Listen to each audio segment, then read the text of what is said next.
Sea, bueno, como ustedes han visto recién la reflexión de Luis Majul, de Alfredo de Leuco, sobre un acontecimiento significativo para todo aquel que le interese la política, que tenga relación con el periodismo, que se sienta de algún modo u otro beneficiado por esa relación con el periodismo. La muerte, la partida de Jorge Lanata tiene un sentido especial porque ha marcado muchos años de la vida reciente en la profesión y en la política, en dos sentidos principales. Primero, un cambio en el lenguaje. Es una de las cosas que se le deben a Lanata, sobre todo desde la aparición de Página 12 y una nueva forma de comunicar la información, más descontracturada, cruzada por la ironía, cruzada por el humor, con un extraordinario sentido visual. Ese es un sello de Lanata y su extraordinaria capacidad expresiva, que modificó la forma de comunicar eso que llamamos noticia, de comunicar la interpretación. El otro rasgo que uno asocia con Lanata es un tema, el tema de la corrupción, la narración de la corrupción, sobre todo en dos periodos. El periodo Menem, seguramente la imagen de esa experiencia en términos morales no sería la misma sin el trabajo que le dedicó Lanata, y la experiencia de los Kirchner, también desde la misma perspectiva. Problemas que arrastramos desde hace mucho tiempo, enfermedades de las que nos resulta muy difícil curarnos. A esos problemas, a esas enfermedades, a esos dramas o a esas deficiencias de la vida pública argentina está asociada también la figura de Lanata y todo el trabajo que él dedicó a la indagación, a la denuncia, a la descripción de ese panorama institucional declinante que presenta la Argentina desde hace tantos años, con impacto también en otras generaciones de periodistas. Cantidad de periodistas, sobre todo de los medios audiovisuales, que se formaron al lado de Lanata, como se forma un periodista, viendo cómo trabaja el otro, en una especie de taller medieval, cotidiano, sin demasiadas instrucciones, probablemente sin un desarrollo discursivo de esa transmisión de conocimiento o del saber de un oficio. Lenguaje, un nuevo lenguaje, la preocupación por lo institucional, por la corrupción, las dos marcas de Lanata en las últimas décadas. Bueno, hoy nos dejó y los que nos dedicamos a esto aprovechamos la ocasión para reflexionar sobre nuestra tarea con un poco de tristeza. Empezamos Odisea al borde del Año Nuevo, registrando que hay una gran novedad en la política argentina, que es Milei, pero no es la única novedad. El panorama se ha vuelto extraordinariamente novedoso porque se ha vuelto mutante, sobre todo entre los protagonistas, entre las fuerzas políticas que hegemonizaban el espacio político antes de la emergencia de Milei. Todo está cambiando. Y si queremos vislumbrar lo que va a pasar en el 2025 en materia política, hay que mirar esos movimientos, esas tendencias que nos hablan de conflictos inesperados y de asociaciones inesperadas. De eso vamos a hablar ahora, como datos que se presentan, movimientos que se presentan, fenómenos que aparecen detrás de un gran telón de fondo, que es una modificación muy importante de la relación de los argentinos con la política y del estado de ánimo frente a la política, de las emociones frente a la política. Milei es un dato, es un contenido en ese paisaje. Después vamos a hablar con alguien que reflexiona con mucha profundidad sobre este problema, el cruce entre lo público y lo subjetivo, entre las emociones y la racionalidad de la vida pública, que es José Eduardo Abadi.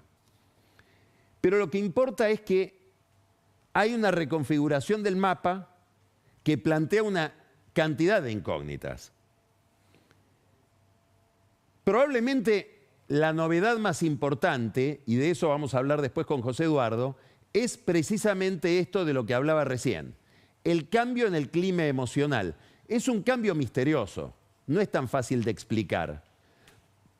¿Por qué la sociedad argentina, buena parte de la sociedad argentina, el año pasado, estaba sometida a una especie de pesadumbre, de nube de pesimismo, de desasosiego? Y hoy daría la impresión, según lo que indican las encuestas, todo ese clima ha mutado en términos de expectativas relativamente positivas. Vamos a poner una palabra: de esperanza. Hugo Aime es un gran estudioso de la opinión pública desde hace muchísimos años, muy certero, y nos presenta algunos cuadros del estudio que acaba de realizar, ahora en diciembre, precisamente sobre el estado de ánimo. Fíjense este cuadro de Aime que pregunta: ¿cómo está la gente? ¿Qué diría usted de cómo está la gente? Y hay un predominio muy leve, es esta línea verde, de esperanza. A mí me gustaría que mire esto José Eduardo, porque después lo vamos a comentar. Cae el rojo, que es la bronca, los sentimientos muy agresivos, negativos frente al entorno, y la tristeza, que curiosamente también sube. Estamos hablando de diciembre, noviembre, diciembre de este año. Fíjense lo que era la esperanza en todo este ciclo del 20, 21, 22, 23. Realmente una especie de situación depresiva que habrá que ver si tiene o no que ver con esa exposición a la enfermedad, a la vulnerabilidad física, a la muerte que tuvimos todos durante la pandemia. Ahora vamos a mirar lo mismo, pero estáticamente. Hay un 35%, levemente es la primera minoría, digamos, de gente esperanzada y contenta, un 32% de gente desanimada y triste, y un 30% que está con bronca.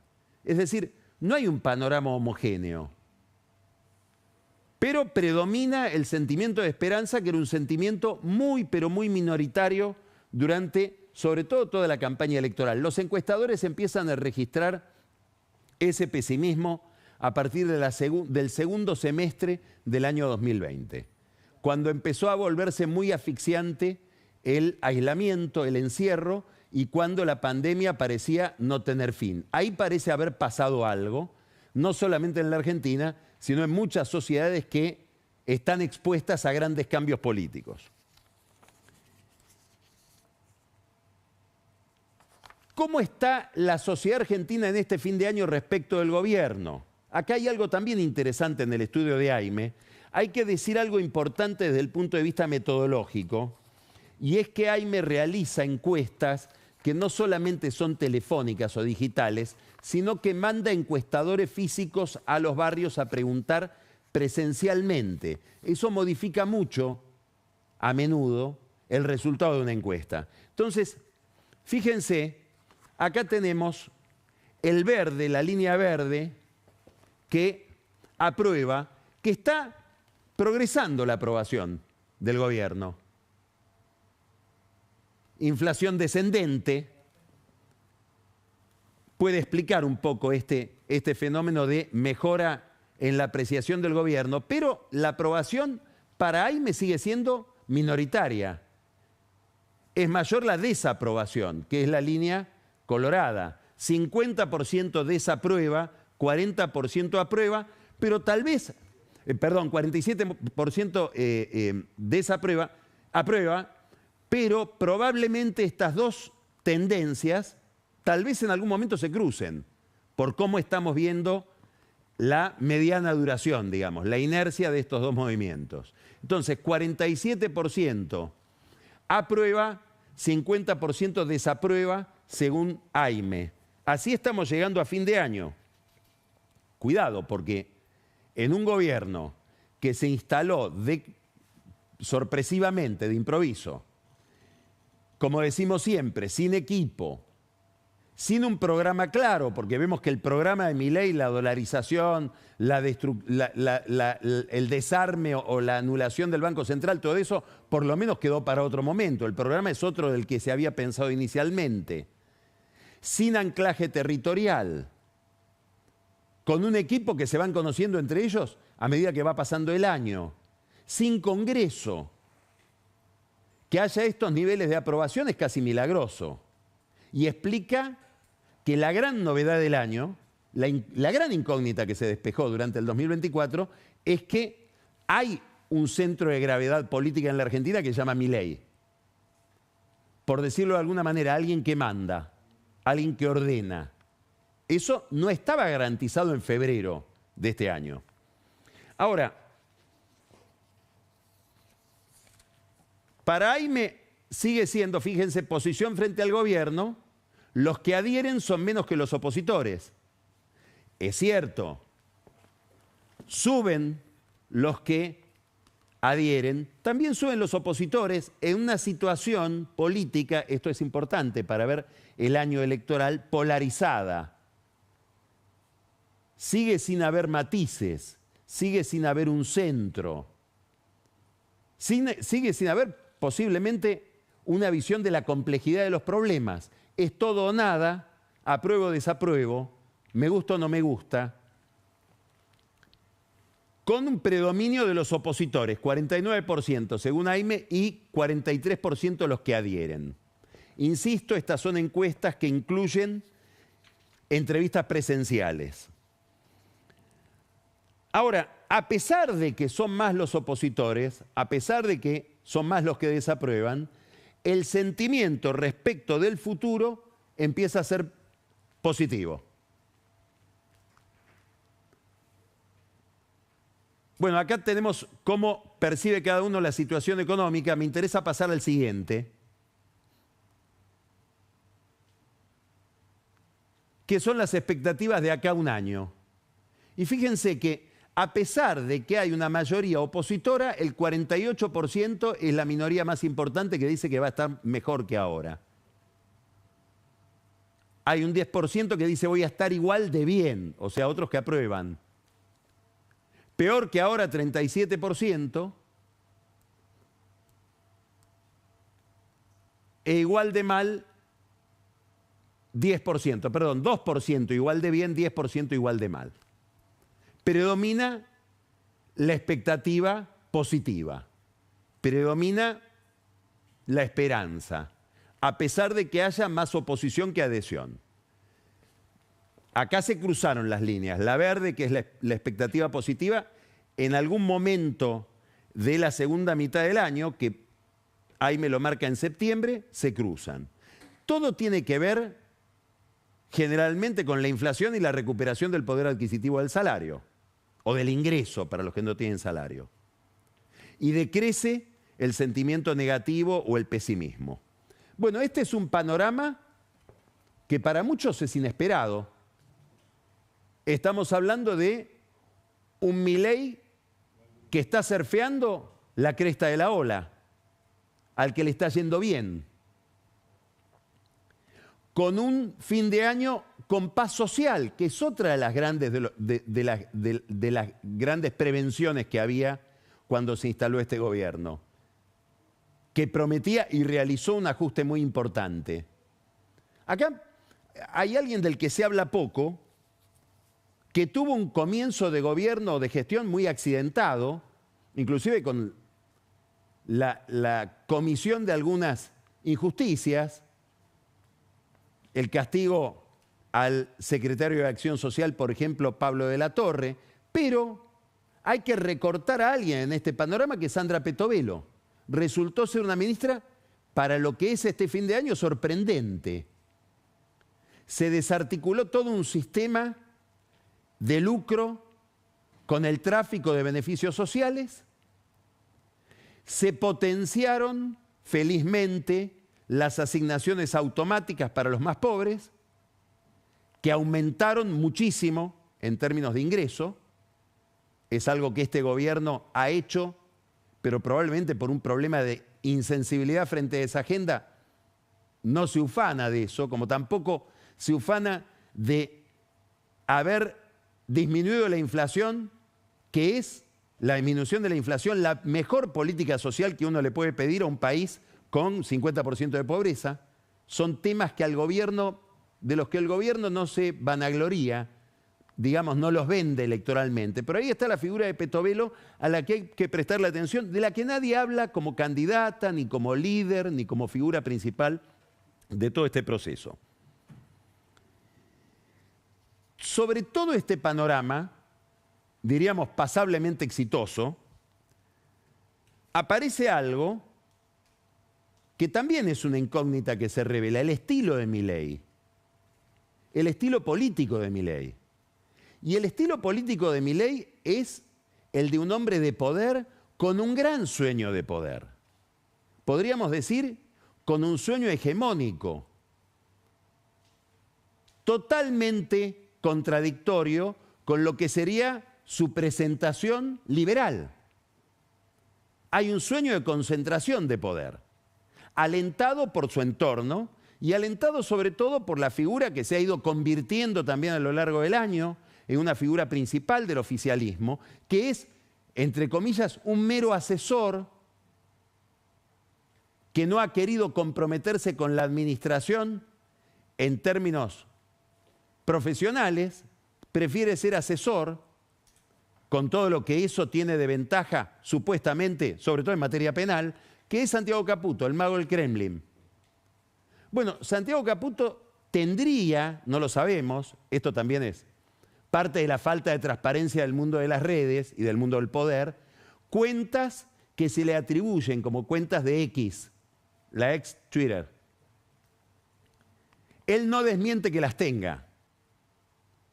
Es decir, acepta lo que a lo mejor es una ficción. Esta es una, probablemente la que más usa, John. En términos que le gusta mucho a este oficialismo un poco fascistoides, la subtitula, cuando uno pregunta qué es esto, Comando General de Propaganda, Agitación y Contrapropaganda. Pero ¿cómo se llama la cuenta? @MileiEmperador. @MileiEmperador.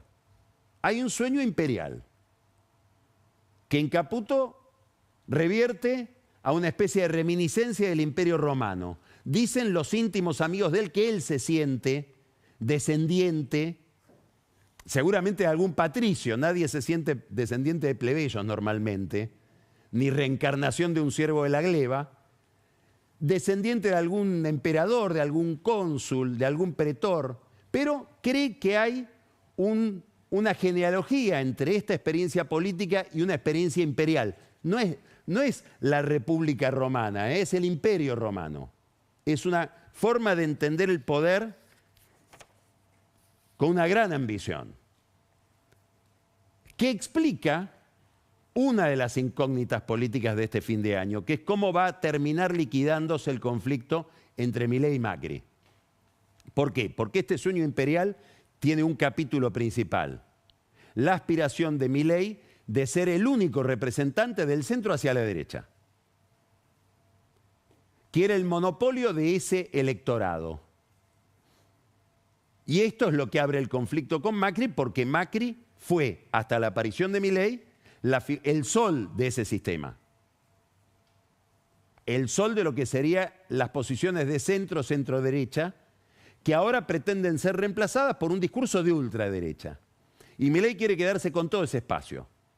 Como Bolsonaro en Brasil se quedó con todo el espacio de la derecha, que antes representaba, digamos, por decir el nombre más rutilante, Fernando Henrique Cardoso. No hay más de eso. Hay un solo color. Milei quiere lo mismo.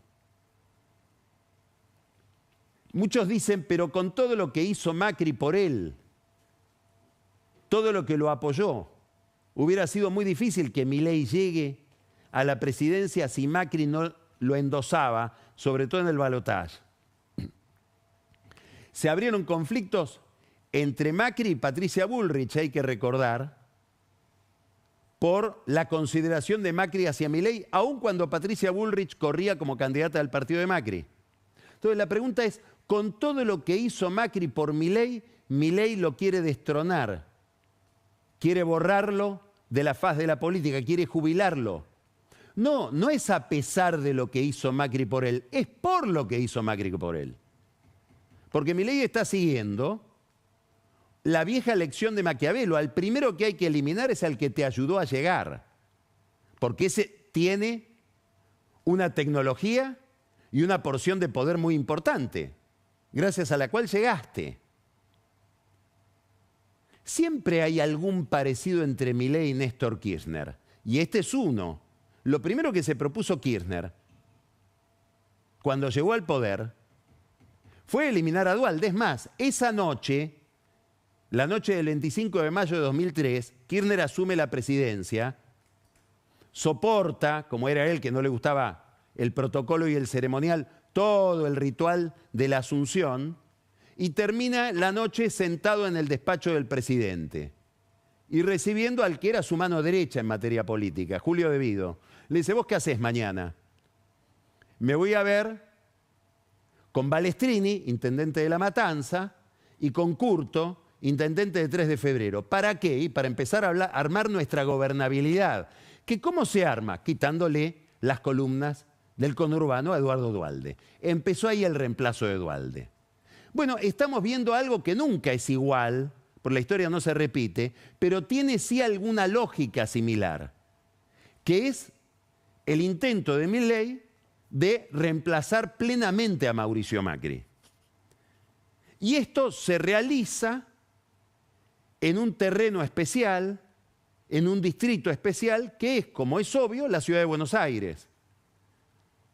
Cualquiera que piense en destronar a Macri tiene que pensar, entre otras cosas, principalmente en el distrito donde Macri gobierna, Mauricio Macri, por procuración en su primo, Jorge Macri, la capital. Ya empezó esa operación, una fuga de presos, y al día siguiente de la fuga de presos, cuando Jorge Macri tiene una crisis de seguridad, le pinzan, le toman, le capturan, sin que él se entere, sin avisarle, al cerebro del Ministerio de Seguridad, que era Diego Kravetz, y lo mandan como número 2 de la CIDE. Es decir, el segundo de la CIDE, y posiblemente el que tenga mejor tecnología para esa función que le asignaron, porque tiene más experiencia en el mundo, en el submundo de la seguridad, Kravetz, viene de conocer los secretos del PRO. Es ideal tener a alguien así desde esa plataforma de la CIDE para mirar al PRO si lo que quiero es reemplazar a Macri.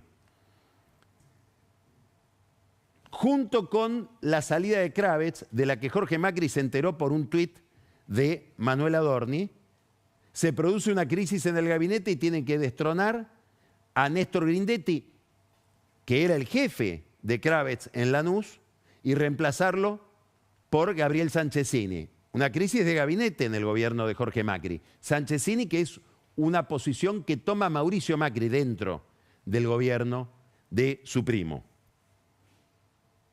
Paralelamente, Karina Milei arma una estructura propia en la ciudad, promete un programa de gobierno para la ciudad para el 2027, es decir, no es Jorge Macri el candidato de La Libertad Avanza para la ciudad de Buenos Aires en el 2027, se lo están avisando ya desde ahora, el que avisa no traiciona, y empieza a pensar el gobierno en listas propias en la ciudad de Buenos Aires y en aplicar en la ciudad este buen momento político que tiene, según vimos recién en las encuestas, en los gráficos de AIME. Eso produce una reacción en el jefe de gobierno, es obvio. Salvo mi ropa, salvo la gobernabilidad de mi gestión, salvo la legislatura local, la legislatura porteña. ¿Cómo? Desdoblando la elección. Adelanto la elección porteña y la desacoplo de la elección nacional. que es donde seguramente Milei tiene más potencial con su hermana Karina.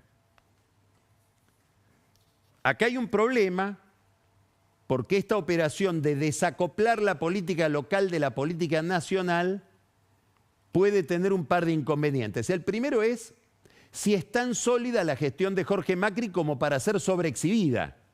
Y decir, vamos a discutir no de los temas nacionales, de los temas porteños. O hay vulnerabilidades en la gestión de Macri como para exponerse a ese debate. El segundo problema es que el calendario le juega en contra. ¿Por qué? Y porque tiene que realizar las PASO. Para realizar las PASO tiene que tener ya un diseño en el mes de junio. Es decir, si él adelanta la elección porteña a junio, la elección nacional ya va a estar planteada en junio, porque hay que inscribir las listas, las alianzas. Quiere decir que va a haber candidatos nacionales a la senaduría, a las diputaciones, discutiendo sobre la cuestión local. Salvo que Jorge Macri suspenda las primarias porteñas y lleve la elección no a junio, a mayo. Y ahí sí la desacopla temáticamente de la elección nacional, pero para eso necesita del apoyo del peronismo, porque necesita una ley de la legislatura. Y ahí estará deshojando la margarita Juan Manuel Olmos, que es el líder del peronismo porteño. A ver si le conviene o no al peronismo suspender las PASO. Y esto depende de una discusión de Olmos, que está pensando en un peronismo porteño a la cordobesa, con color local. Una discusión de Olmos con la Cámpora. Sin esa discusión es imposible saber si les conviene o no el método de las primarias, de las PASO, y sin revelar esa incógnita o sin despejar esa incógnita es imposible saber si el peronismo le va a dar los votos a Jorge Macri para que Jorge Macri suspenda las primarias y adelante la elección para salvarse en la legislatura del avance de Milei. Esa es toda la jugada de ajedrez. Está pensando Jorge Macri en la reconstrucción del viejo Juntos por el Cambio, o Cambiemos. Bueno, para eso tiene que atraer a un grupo que es probablemente más antimacrista que antimileísta, que es el radicalismo de Lustó y Emiliano Jacobiti. Es cierto, por razones incomprensibles, o tal vez poco explicables, o poco confesables mejor, hay una subordinación enorme de Jacobiti y de Lustó hacia el vinguero Daniel Angelici, que es un viejo socio político de Jorge Macri, inclusive de tiempos en que se discutían leyes del juego en la legislatura bonaerense. Dicen que el que le presenta a Angelici a Mauricio Macri es Jorge Macri, y Angelici le promete a Jorge Macri traerlos a Lustó y a Jacobiti al redil. Vaya a saber cómo los convence. Hay también otra negociación, más inesperada todavía. Jorge Macri quiere recuperar la alianza con Elisa Carrió para el PRO. Es algo muy poco esperable. ¿Por qué? Y porque Carrió ha tenido juicios muy severos, como siempre en el ámbito ético-moral respecto de Jorge Macri. Sería realmente un milagro político si logra hacerlo. Ahora, si Jorge Macri incorpora a su coalición a Elisa Carrió, le está poniendo un sello opositor al gobierno nacional indeleble. Porque Carrió, de la dirigencia política argentina no kirchnerista, es la dirigente que más severamente se ha expresado también en términos morales respecto de Milei y de su entorno, diciendo que son poco menos que una mafia. Bueno, si Jorge Macri y el PRO de la Ciudad de Buenos Aires quieren tener ese discurso dentro de sus filas, están marcando una identidad ya de contradicción y conflicto con el gobierno nacional. ¿De qué estamos hablando? De cómo se reconstruye el espacio de la derecha o el espacio del no peronismo, que en general se ha derechizado.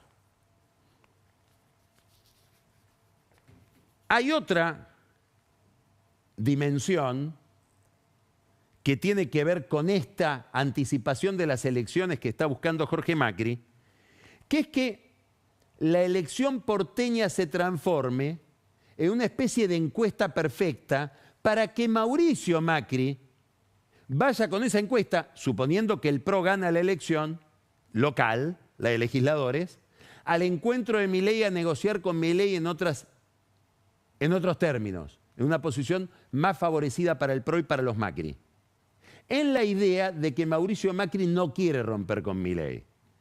En todo caso, quiere fortalecerse y llevar el conflicto hasta el límite para negociar mejor con Milei. El PRO está atravesando otra crisis porque hay un ataque misterioso con información que aparece sobre figuras muy destacadas de ese partido. Ya tuvimos toda la experiencia de Cristian Ritondo, el entrañable Pucho, con sus departamentos a nombre de su señora, pero en sociedades offshore de las cuales él es el último garante en Florida, en Estados Unidos, centralmente en Miami. Muy difíciles de explicar. Para alguien que hizo toda la vida, no hizo otra cosa que política. Ahora aparece Diego Santilli. Todavía no aparecen departamentos, aparecen sociedades offshore, evidentemente para pagar menos impuestos, y algunas empresas de su hermano, Darío, que fueron siempre mencionadas como empresas que prestan servicios para el gobierno porteño. Habrá que mirar esto. Pero lo cierto es que una figura muy importante del PRO, probablemente un candidato posible del PRO a encabezar alguna lista en la provincia de Buenos Aires, Santilli es la figura en la que Larreta apostó todo su proyecto bonaerense en el año 2021, convirtiéndolo en primer candidato a diputado. Santilli aparece también dañado por estas informaciones que pretenden demostrar que en el PRO, demostrar públicamente, para el gran público, que en el PRO también ha habido montos de corrupción muy importantes. Es parte de este reemplazo del PRO que quiere llevar adelante Milei.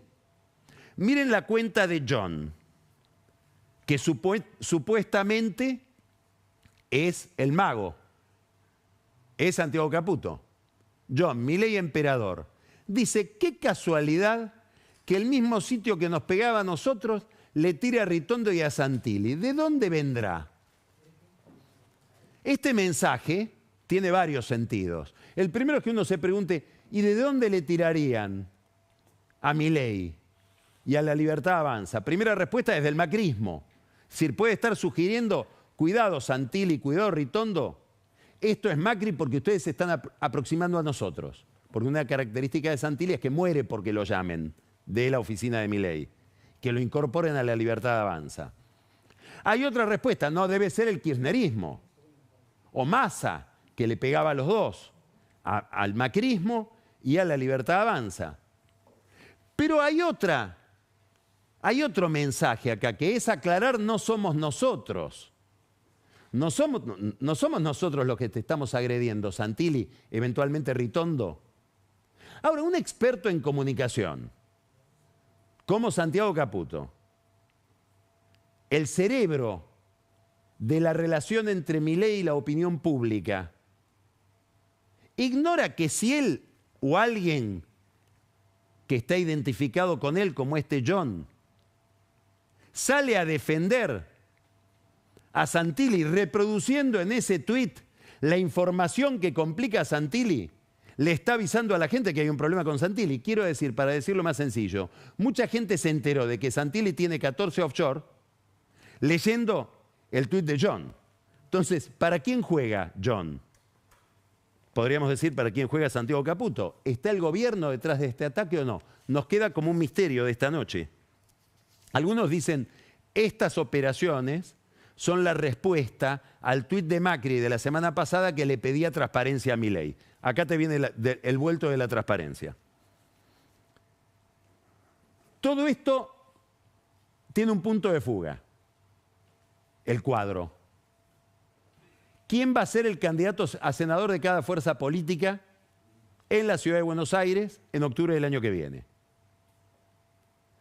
el gobierno quiere tener candidatos propios y puede estar pensando en una jugada endiablada, que es que el candidato o la candidata del gobierno sea Patricia Bullrich, que es del PRO. Es decir, de probar al PRO de su propia medicina. Bullrich cada vez más enfrentada con Macri. Están los que dicen, no, vamos a poner todo. Karina Milei, que podría jugar en la capital o podría jugar en la provincia de Buenos Aires. Y está siempre dando vuelta el nombre de Manuel Adorni. Si la apuesta del gobierno es tan fuerte para salvar los números del PRO, ¿jugará Mauricio Macri? Y acá había una pregunta inesperada. ¿Y si juega Macri como candidato a senador, no se tentará Cristina Kirchner de ser candidata a senadora en la capital, donde tiene domicilio, en vez de ser candidata a diputada en la provincia de Buenos Aires? ¿Y quién sería el diputado de la provincia de Buenos Aires? Bueno, lo puede dejar a Massa para eso. Massa unificaría el peronismo de la provincia detrás de sí. Y Cristina podría ser candidata a senadora para volver al Senado en la ciudad de Buenos Aires. Es una hipótesis muy prematura, un poco insólita, pero hay quienes lo están pensando. Y esa gente que lo está pensando entiende de este juego. Ahí se le plantearía también un problema al peronismo porteño en relación con Cristina, porque kirchnerizaría muchísimo al PJ de la Ciudad de Buenos Aires en un momento en que ese PJ está tratando por lo menos de pasarse por la bandina para no tener una identificación tan grande con el kirchnerismo, que en la capital no es una palabra agradable. Y aparece otro problema acá. Horacio Rodríguez Larreta, que dice, yo quiero ser candidato también, y está evaluando ser candidato a senador, por fuera del PRO. Es otro problema para Macri, es otro problema para los Macri. Y es otro problema también para Bullrich, porque se llevaría una parte de ese electorado. Y aunque sea mínima esa parte, estamos hablando de números muy finitos. ¿Será por esto que Bullrich salió a matarlo a Larreta? ¿Por el tema de las cárceles?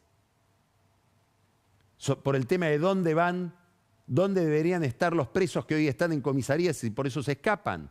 Bueno, votó una polémica que involucró inclusive a Jorge Macri y en la que Larreta salió a explicar que él suspendió la construcción de una cárcel para la cual lo había contratado el gobierno nacional porque el gobierno nacional de Alberto Fernández había dejado de pagar. Tenía que pagar con los terrenos de la cárcel de Devoto y suspendió ese convenio. Todo esto es la fragmentación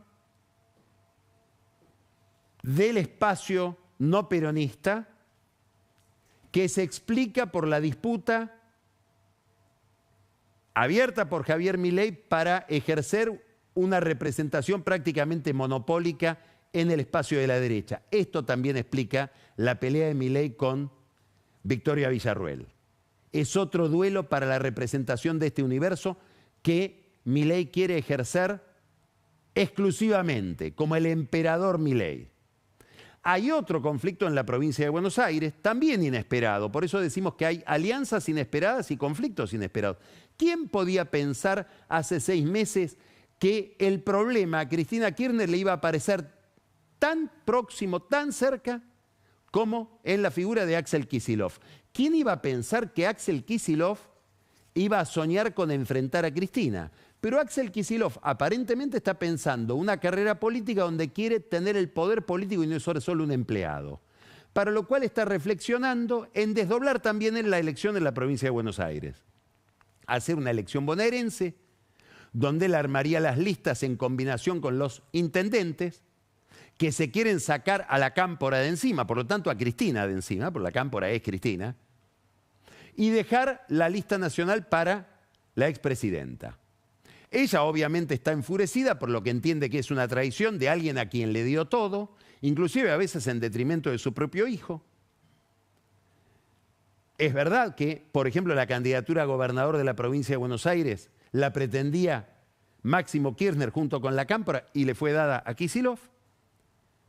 Y ha movido Cristina piezas para generarle a Kicillof un enorme problema, que es que la legislatura bonaerense no le apruebe el endeudamiento sin el cual no puede gobernar. y esto lo ha puesto a Kicillof al borde del abismo.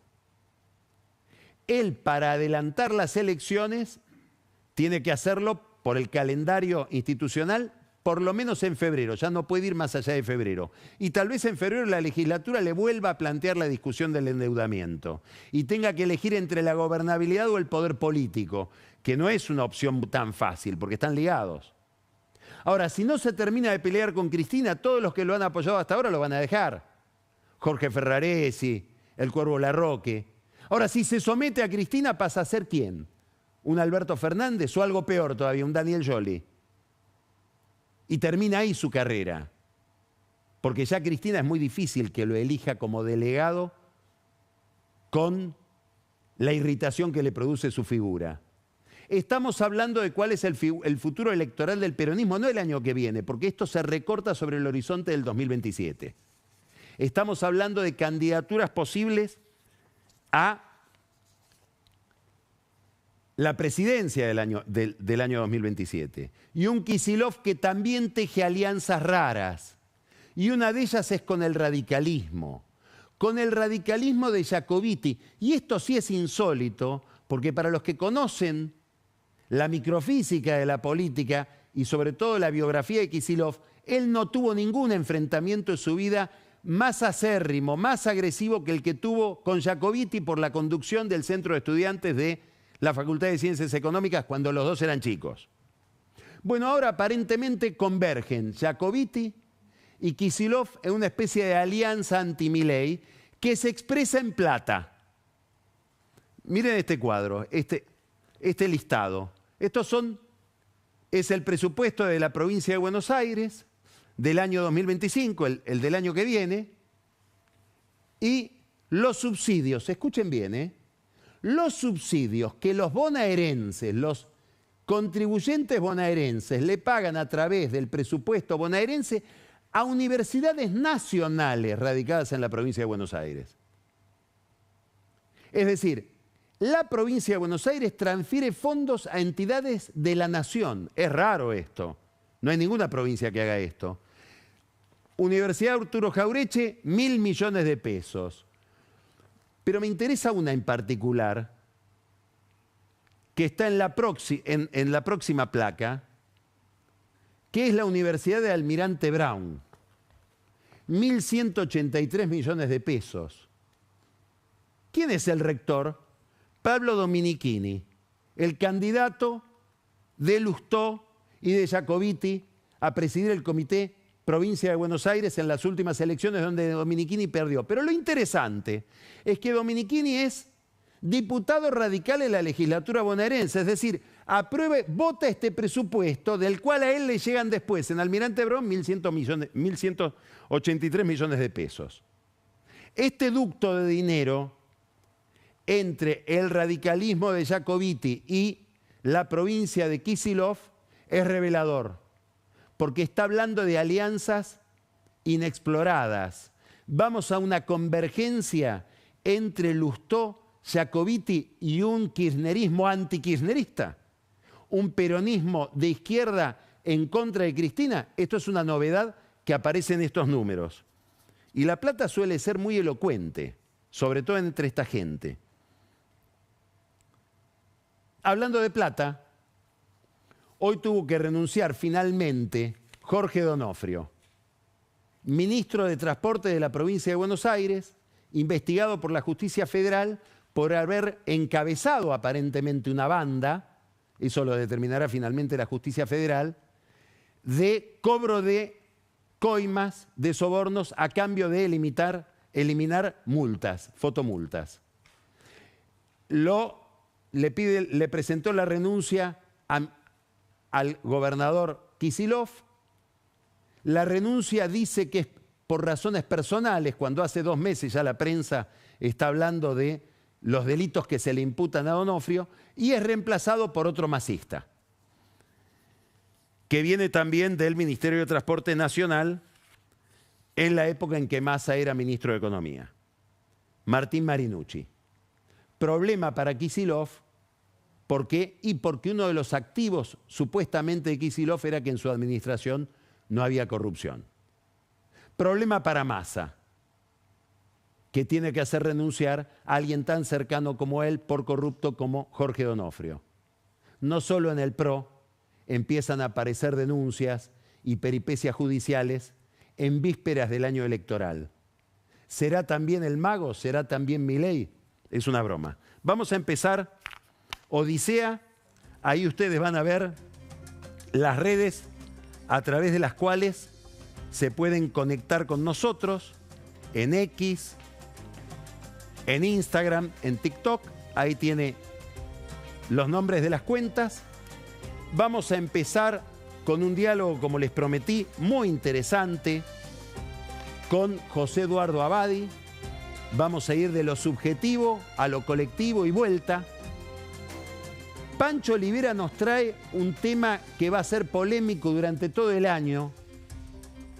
La reforma del Luna Park, que es un monumento histórico preservado, empieza a planificarse como algo fuera de norma para hacer un mega